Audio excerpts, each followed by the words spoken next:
Bab doa utawi bab mertelaken donga inda tahniki tifli ing dalem marikalane nyetaki bocah cilik.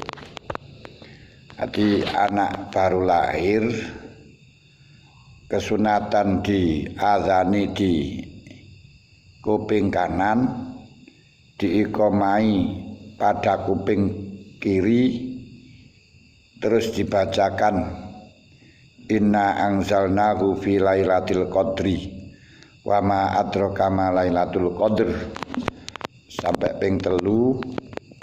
Harapannya dibacakan itu anak akan diselamatkan dari zina. Terus dibacakan surat Muawwidah, surat Ikhlas dan Muawwidhatain biar tidak digoda karo setan. Kemudian kesunatan dicetaki. Dicetaki itu dibawa kepada orang yang soleh agar didulang dengan kurma atau madu yang diambilkan langsung dari mulutnya orang soleh tersebut. Harapannya menjadi barokah dan anak tersebut menjadi orang yang soleh. Rawaina ngriwayataken ingsun bil isnadi sahihi kelawan hadis sanad kang sahih fi sunani Abi Dawud kang tetep ing dalam kitab Sunan Abi Dawud an Aisyah radhiyallahu anha. Qala dawuh sapa Aisyah, kana ana sapa Rasulullah iku yukta den tekaaken sapa bisibyani bocah cilik ai inda Rasulillah. Di Kanjeng Nabi niku ditekani bocah cilik, disawanaken ana cah cilik disawanaken nang Kanjeng Nabi. Kalau sekarang berarti punya anak kecil kesunatan disawankan kepada orang-orang yang soleh, ya yang menjadi warisan Nabi. Siapa orang yang menjadi warisan Nabi? Yaitu al-ulama warasatul anbiya. Para ulama adalah pewaris Nabi. Siapa para ulama? Yaitu innama yakhsyallaha min ibadil ulama. Orang-orang yang takut kepada Allah, orang-orang yang takwa kepada Allah itulah seorang ulama. Lah kenapa kok dikatakan orang yang takut kepada Allah termasuk ulama, padahal ulama itu jam'u alimin. Wali karimin wa bakhilin fu'ala kalima dohahu maqaju ilah. Jadi karimin, bakhilin, alimin jama'i ulama. Berarti karakter ilmune niku ilmu karakter wisan. Mendaging, meresap. Bukan ilmu moco. Nah, kenapa orang yang takwa, orang yang takut kepada Allah disebut dengan ulama? Sebab mereka yang takut kepada Allah, takwa kepada Allah tentu melakukan perintah menjauhi larangan. Orang yang melakukan perintah menjauhi larangan sudah barang tentu ngerti apa yang diperintah, ngerti apa yang dilarang. Tanpa ngerti apa yang diperintah dan ngerti yang dilarang, tidak akan pernah bisa takwa. Identik dengan dawuh Allah, fas'alu ahla dzikri in kuntum la ta'lamun. Tanyalah kepada ahli zikir ketika engkau tidak ngerti. Kenapa di sini kok tidak fas'alil ulama, fas'alul ulama, kok fas'alu ahla zikri? Fas'alul ulama, tanyalah kepada ulama. Tidak disuruh kepada tanya ulama, tapi disuruh ahli zikir. Karena orang ahli zikir itu pasti ahli takwa, lebih dalam lagi dari atas. Mesti ahli khosyah. Kenapa kok ahli zikir ahli khosyah? Karena orang yang zikir kepada Allah ini bebas dari godaan setan, sehingga bisa melakukan perintah, menjauhi, cegah. Dawuhnya Allah, innal ladzina taqaw idza massahum ta'ifum minasyaitani tadzakkaru fa idzahum mubsyirun. Orang-orang yang takwa kalau memang digoda oleh setan terzikir, setan akan lari. Dia ngerti dan akhirnya setan akan lari.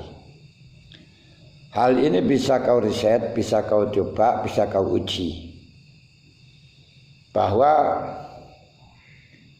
orang-orang yang tidak ahli takwa tentu tidak akan kuat zikir.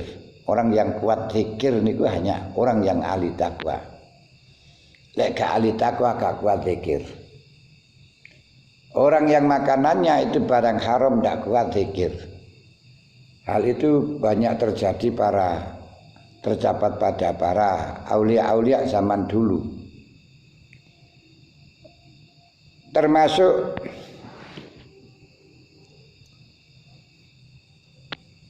yang terjadi pada Ibrahim bin Adham. Ibrahim bin Adham itu setiap harinya wiridanya sholat 1000 rakaat. Zikir terus dengan sholat, karena zikir itu yutlaku ala kulli ibadah. Zikir itu semuanya ibadah itu disebut dengan zikir. Kenapa semua ibadah kok disebut dengan zikir? Karena berdasarkan dawuhnya Allah, idhaba ila fir'auna innahu tagha faqula lahu layyinan la'allahu yatadzakkaru ayyaksha wala taniya fi dzikri. Di dalam ayat itu kata wala taniya fi dzikri itu jangan sampai engkau kendor, tak semangat menyampaikan wahyuku terhadap Fir'aun. Ternyata menyampaikan wahyu di sana dikatakan dengan zikri. Kenapa? Karena menyampaikan wahyu niku adalah ibadah yang paling kuat, sedangkan zikir disebutkan dengan ala kulli ibadah. Berarti orang tidak akan pernah kuat ibadah manakala dia itu tidak ahli takwa. Seperti Ibrahim bin Adham, biasanya sholatnya 1000 rakaat, tiba-tiba satu malam dia tertidur, tidak bisa sholat, tertidur di bawah batu yang ada di Baitul Maqdis. Heran dia. Begitu tidur kemudian dia mimpi, tahu malaikat turun dari langit sambil bercakap-cakap muhadasah, bertanya, murojaah. Yang satu mengatakan itu Ibnu Adham. Ya siapa itu tidur itu?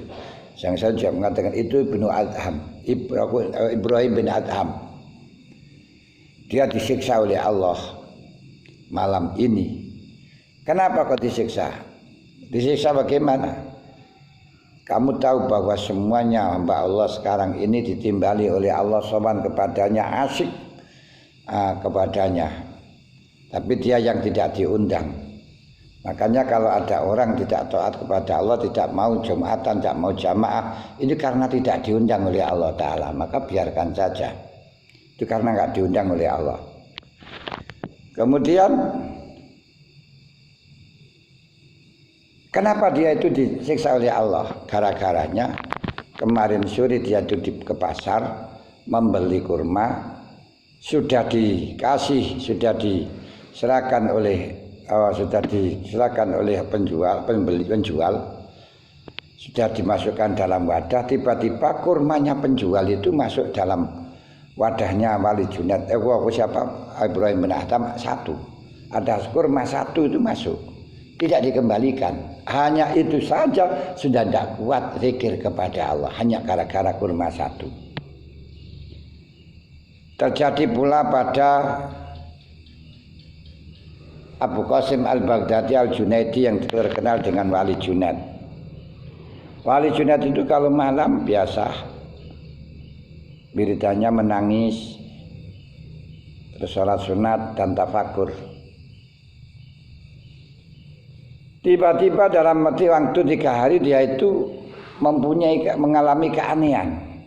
Hawanya ngantuk, terus Kalau diajak sholat selalu ngantuk, gak konsentrasi. Kalau diajak tidur tidak mau. Akhirnya mikir ada apa ini. Lalu malam ketiga baru mimpi ketemu masyarakat membawa baki. Yang di atas dalam baki itu adalah orang miskin, pengemis, orang yang minta-minta. Dia sampaikan kepada Abu Qasim, ya Abu Qasim, kullah ma'adha faqad tabdah. Habiskan dagingnya orang ini karena engkau telah menggunjingnya. Ibrahim tidak merasa menggunjing, hanya merasa ingat 3 hari yang lalu dia itu pergi ke pasar, ketemu dengan orang yang masyhurnya ngalim fikih, tapi dia minta-minta di pasar. Lalu Ibrahim bin Adham oleh Abu Qasim al-Baghdadi al-Junaidi mengatakan dalam hati, mengatakan di dalam hati itu tidak berdosa, karena Rasulullah mengatakan ubianu ummati ma jara fi qalbi hatta yatakallama aw ya'mala. Apa yang terjadi, apa yang dikerentek di dalam hati itu tidak berdosa selama tidak diomongkan, tidak dikatakan dengan terus terang dan tidak diamalkan. Tapi Ibrahim bin Adham tidak pernah mengatakan, tapi hanya membatin saja. Ini ternyata tembus, karena hasanatul abror sayyatul muqarrabin, kebaikannya orang-orang kita itu dengan dibandingkan muqarrabin, si elek-elek muqarrabin masih bagusnya jelek-jeleknya muqarrabin.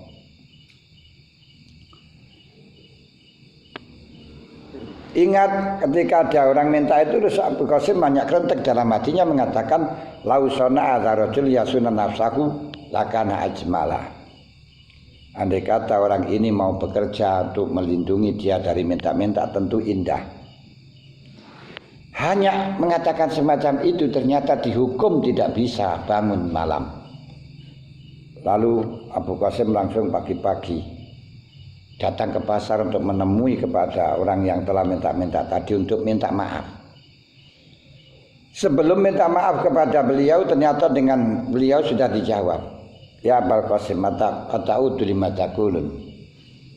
Lima taqul, apa kamu akan mengulang apa yang kau katakan? La ya syekhi afan lakum.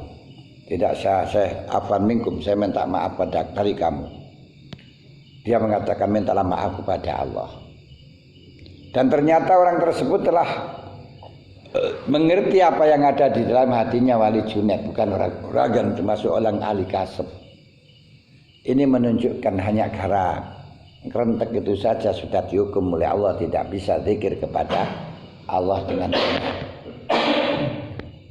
Makanya orang yang ahli zikir adalah orang ahli takwa. Tidak ahli takwa tidak kuat zikir.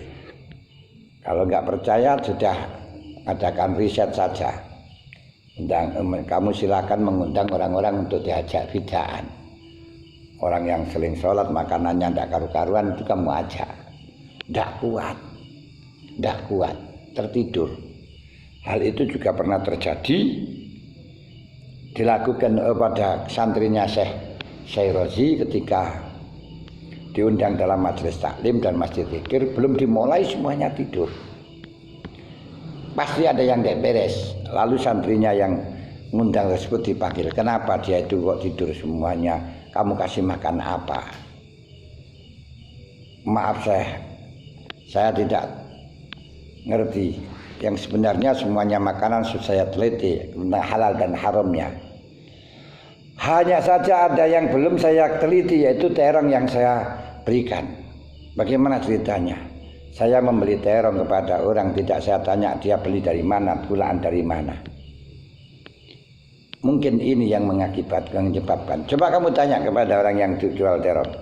Terus didatangi penjualnya, ditanya, Pak, sampan terong itu membeli dari mana? Dia mengatakan terus terang kalau saya tidak punya terong. Tapi karena saya ingin buang, akhirnya mencoba mencuri terongnya orang. Mencuri terongnya Pak Haji 1000 biji. Loh, hanya gara-gara mencarang Pak Haji yang dijual kepada dia, yang dia itu membeli, bukan mencuri, menjual, membeli, tapi membeli dari orang yang mencuri. Itu sudah menyebabkan tidak kuat zikir. Makanya orang yang ahli zikir mesti ahli takwa. Orang yang ahli takwa mesti ahlul ilmi. Nah, itu karena tidak mungkin lakoni perintah menjauhi cegah kalau memang tidak mengerti apa yang diperintah, apa yang dicegah. Ya, kalau sholat itu gampang, tapi untuk urusan apa itu namanya urusan seperti kewajiban-kewajiban yang hati, menjauhi larangan-larangannya hati, ini adalah merupakan hal yang paling sulit untuk diketahui. Berarti harus jadi orang yang ngalim terlebih dahulu. Ngalim. Makanya dengan singkat padat Allah mengatakan kelazimannya dengan mengatakan fas'alu ahla dzikri in kuntum la ta'lamun. Lah, kemudian di dalam hal ini ketika punya anak yang baru lahir, silakan datangilah kepada orang dia. Orang itu adalah orang yang ahli takwa, ahli zikir. Kanjeng Nabi ketika didatangi seorang sobi fayat umangka ndongaaken sapa Kanjeng Nabi lagu maring sibyan wa yuhannikahum wa yuhannikahum lan nyetai sapa Kanjeng Nabi ing sibyan. Nyetai niku ndulang langsung dari setelah dimamah. Faya afi riwayatin fayat umangka ndongaaken sapa Kanjeng Nabi lagu maring sibyan bil barokati kelawan barokah. Warawaina lan riwayataken ingsun fi sahih Bukhari wa Muslim an Asma binti Abi Bakr radhiyallahu anhu qalat Hamal tu nggawa ingsun bi Abdillah ing Abdullah bin Zubair bi Makkah kelan ing negara Mekah. Fa'ataitu al-Madinah. Ngene iki, hamal tu hamil sapa ingsun Abdullah bi Abdillah bin Zubair bi Makkah. Dari Asma binti Abi Bakrin. Berarti Asma niku apa itu dulure Aisyah yang berarti peripian kalih Kanjeng ipine Kanjeng Nabi. Beliau hamil terus hamil Abdullah bin Zubair di Mekah. Fa'ataitu maka sawan ingsun al-Madinah ing Madinah fanasal tu maka temurun ingsun mudhun ingsun Kuba ing Masjid Kuba. Fawalatu maka nglairaken ingsun bi Kuba ing tanah Kuba, Masjid Kanjeng Nabi. Sumata itu mengkon sawan ingsun bi kelawan nyawanaken ingsun bi kelawan Abdullah bin Zubair al-Nabi yang Kanjeng Nabi sallallahu alaihi wasallam. Fa doa aku mongko nyeleaken sapa Kanjeng Nabi Abdullah bin Zubair digendong fi hujri ing dalem pangkune Kanjeng Nabi, langsung dijukuk di pangku. Sumada mangkoni ngundang sapa njaluk sapa Kanjeng Nabi bi tamratin kelawan kurma garing, kelana kurma. Famadoha mongko ngunyah ngecapi sapa Kanjeng Nabi ing tamroh. Sumata fala mongko nulingi doni utawa mamah apa jenenge ngelepeaken sapa Kanjeng Nabi.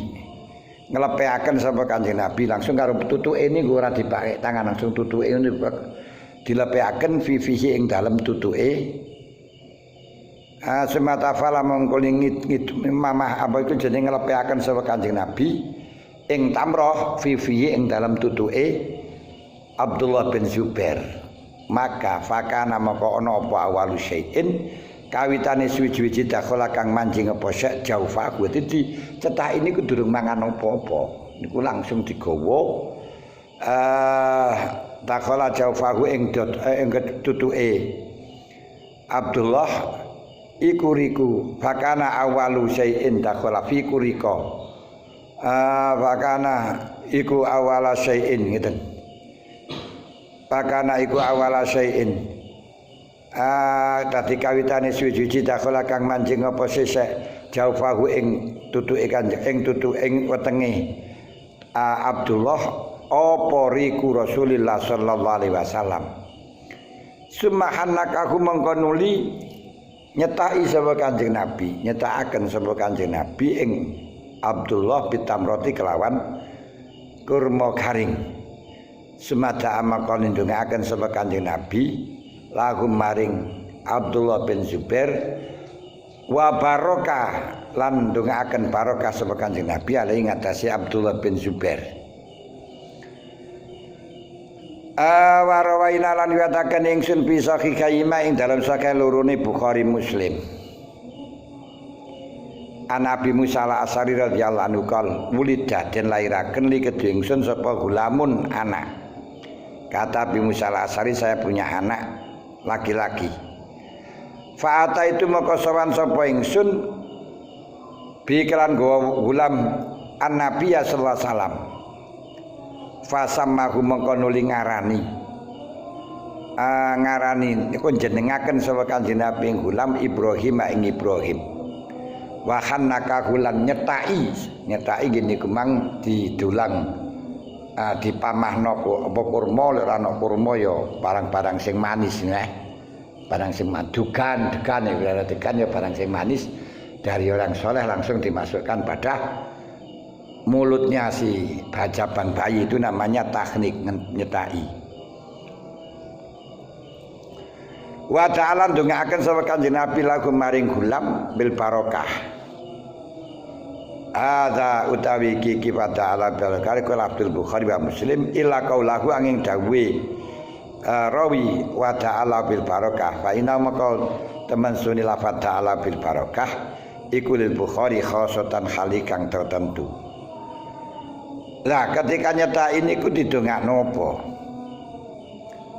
Gini ku waktu Ibnu Abbas radhiyallahu anhu lahir itu juga dicetai oleh Rasulullah. Karo Kanjeng Nabi didongaaken dengan Allah dengan ini Allahumma faqihu fiddin wa alimhul hikmah wa ta'wil. Ya Allah, Ibnu Abbas ini, Abdullah bin Abbas ini jadikanlah orang yang ngalim di dalam masalah ilmu interpretasi. Jadikanlah ngalim di dalam agama. Allahumma faqihu fiddin wa alimhul hikmah, dan ajarilah hikmah. Ajarilah ma'alimul hikmah wa ta'wil, ilmu ta'wil yaitu ilmu interpretasi, takwili sesuatu, yaitu sarful lafzi an zahirihi, membelokkan lafaz daripada makna lahir, itu namanya takwil. Dan ternyata Ibnu Abbas Masya Allah ngalimnya luar biasa.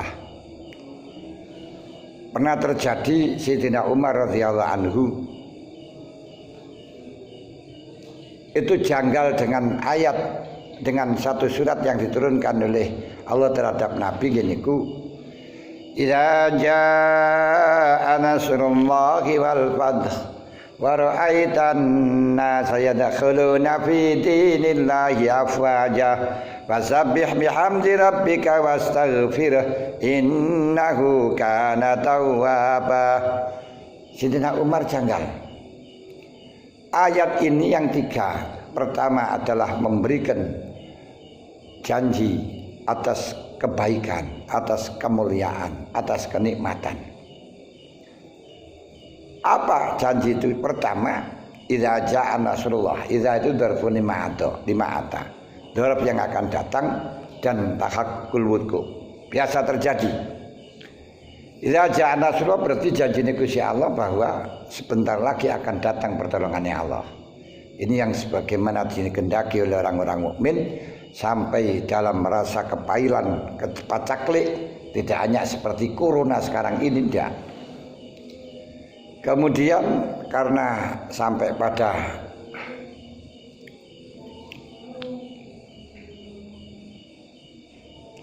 idza ja'an akbat aku pada kesulitan sampai minta kepada Rasulullah wa zulzilu hatta yaqula rasul walladzina amanu ma'ahu mata nasrullah. Kapan pertolongan Allah?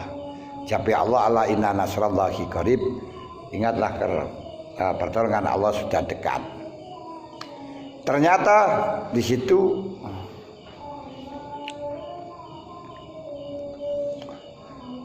dijanjikan oleh Allah idza jaa nasrullah. Kedua, wal fathu, dijanjikan kota Mekah akan dibuka.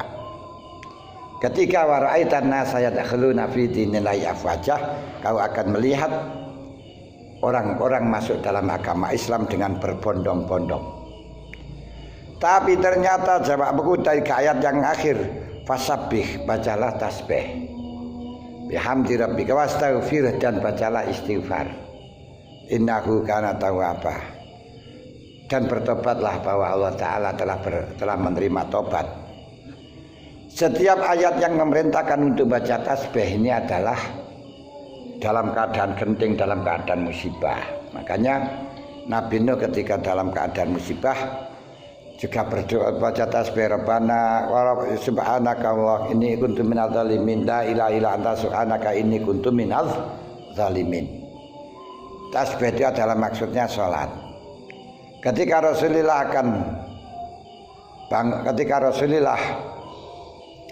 diperintahkan untuk dakwah dengan secara sirri oleh Allah, juga diperintahkan kum fa'anzir wa rabbaka fakabbir, suruh sholat malam dulu.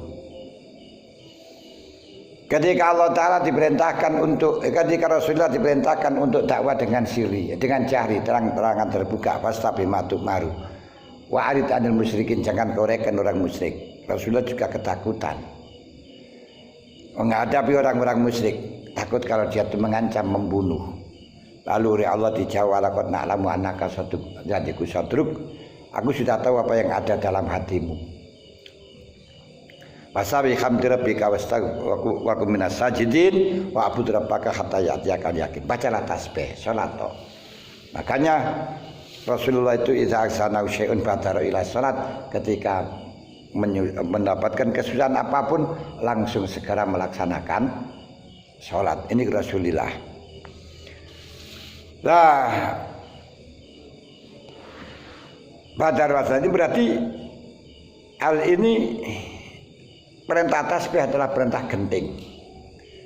Perintah untuk istighfar berarti banyak dosanya. Perintah tobat berarti banyak orang yang belum menyadari atas kesalahannya. Lalu Allah Ta'ala janggalnya ayat ini yang pertama adalah kenikmatan, yang ketiga kok di situ kegentingan. Darurat sipil apa darurat kesehatan. Nah, sehingga Sayyidina Umar mengundang para sahabat yang senior dan junior. Semua sahabat yang senior jawabnya ya dengan cara sederhana, kalau nanti sudah datang pertolongan Allah, Mekah sudah ditaklukkan dan banyak orang masuk Islam, ya kita baca tasbih, baca istighfar dan tobat, hanya itu saja. Tapi Ibnu Abbas yang waktu itu masih kecil, ulama yang senior, yang junior, karena beliau ditinggal Rasulullah masih usia 15 tahun. Tapi pernah dicetai dan pernah didoakan. Sayyidina Umar tanya, bagaimana pendapatmu wahai kau Abdullah bin Abbas? Abdullah bin Abbas mengatakan, la kama tidak seperti apa yang dikatakan mereka. Ayat ini telah memberi warning bahwa Rasulullah akan diambil oleh Allah Ta'ala. Rasulullah akan diambil oleh Allah Ta'ala. Loh kok gitu? Sebab Rasulullah diutus oleh Allah Ta'ala untuk mendatangkan pertolongan, untuk menjadikan Mekah negara yang ditaklukkan oleh orang mukmin. Ketika untuk supaya orang-orang masuk dalam agama Islam. Kalau hal ini sudah terjadi berarti tugas Rasulullah paripurna. Kalau Rasulullah sudah paripurna berarti sudah akan diambil oleh Allah. Makanya dengan adanya kita dienakkan di rumah ini karena masih ada corona, dimanjakan, dilayan. Nah, kalau nanti sudah tidak ada corona berarti sudah dokter-dokter pelan-pelan sudah akan diangkat lagi, gak melayani pada kita. Nah, demikian pula ketika masih dalam keadaan genting, belum mendapat pertolongan, maka belum ditaklukkan dan masih banyak orang berdosa, Rasulullah ditugaskan untuk menghilangkannya itu. Setelahnya berhasil berarti Rasulullah akan diambil. Ketika diambil malah petaka yang bahaya, malah petaka yang sangat berat, karenanya diperintahkan untuk tasbih, untuk istighfar dan tobat. Dengan demikian dapat disimpulkan bahwa dengan adanya corona yang seperti ini, perintahnya Allah terhadap kita adalah tasbih, istighfar, dan bertobat atas kesalahan. Wallahu a'lam bishawab. Al-Fatihah.